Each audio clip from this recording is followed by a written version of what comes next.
Those are the members on the panel. Upon opening, I would like to invite President of Staff College of MSDF, Admiral Otsuka.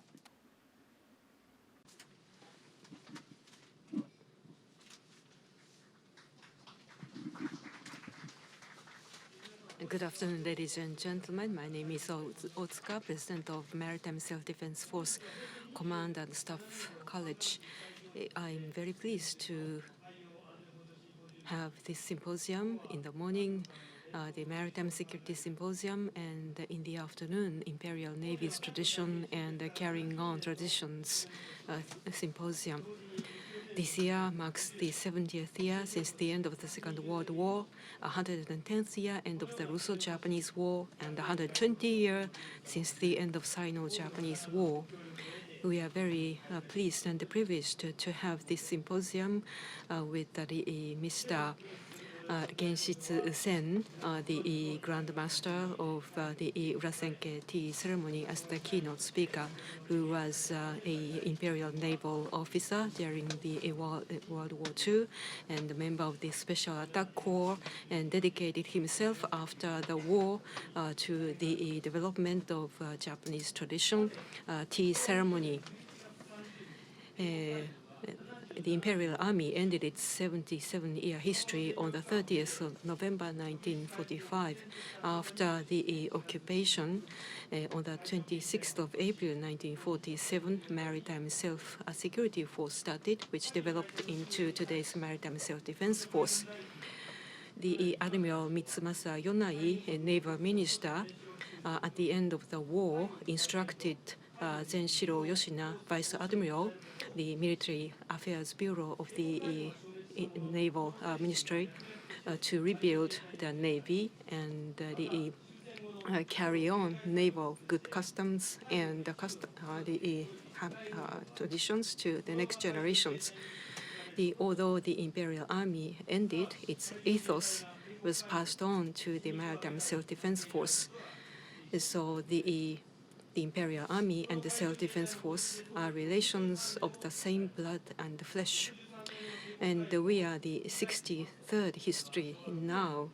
What happened to the Imperial Navy when it was 63 years old? In 1931, the Naval London Disarmament Treaty was concluded in the previous year, and the opposition party tried to topple the ruling party for the violation of the emperor's supreme command right with that treaty, and the Navy was divided between treaty faction and the fleet faction. And at the time, the naval operation plan was to diminish advancing U.S. fleet and near the Japanese archipelago to win the decisive battle at sea.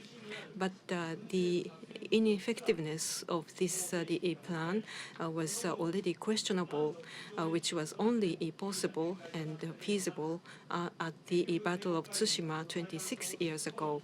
And the repeated map exercises proved ineffective of this the operational plan. And then the Imperial Navy was ended with the demise of the big fleet and big gun policy.